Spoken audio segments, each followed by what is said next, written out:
लड़कों का एक नंबर का डायलॉग। बाबू मैं तुम्हारे अलावा किसी से बात नहीं करता। अबे चूती है, तू बात नहीं करता, वो तेरे जैसे 10 से बात करती है। लोग 2 नंबर का बताएंगे, हम इतना पैसा कमाएंगे।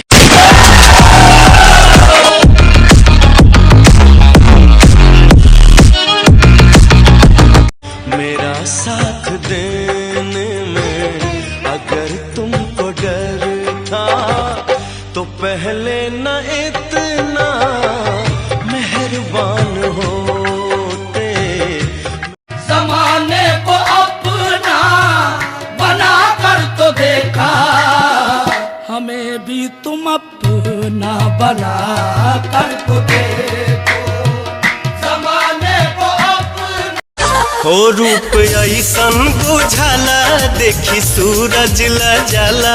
रूप ऐसन बुझाला देखी सूरज ल जाला। जैसे चंदा उगल दरिया। दिल को जो तोड़ दिया शुक्रिया शुक्रिया। दिल को जो तोड़ दिया ये खता हमसे हुई। दिल जो बस तुमको दिया।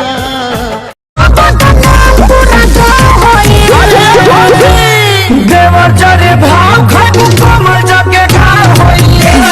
भाव खाऊ कमर जाके घाव होई। हम तराने खाती होली। मन लागे ना होलिया में चढ़ी चल गइलू डोलिया में। मन लागे ना होलिया में चढ़ी चल गइलू। मन लागे ना होलिया में चढ़ी चल गइलू डोलिया में।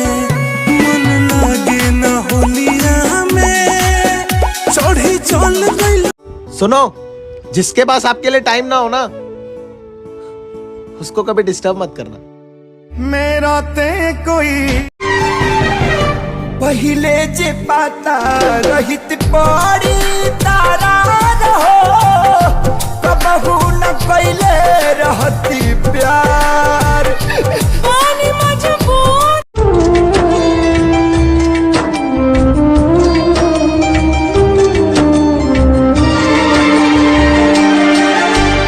तेरी वो बातें वो चाहत की रस। हमारा है क्या यार हम हैं दीवाने।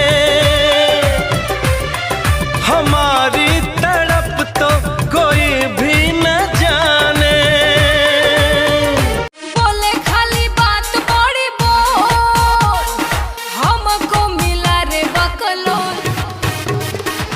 झूठों में बलम आप मरती हो। जिंदगी में ऐसे नहीं कर। मुझसे मोहब्बत का इजहार करती। मुझसे मोहब्बत का इजहार करती। काश कोई लड़की मुझे प्यार। ओ करे तू बनबू कनिया रानिया। लाइल होई किस्मत जे छीन के। तोहरा नहिया के दिहिया अपना सा चढ़ल। ओ करे तू बनबू कनिया रानिया। लाइल होई किस्मत जे छीन के। तोहरा नहिया के दिहिया अपना सा चढ़ल।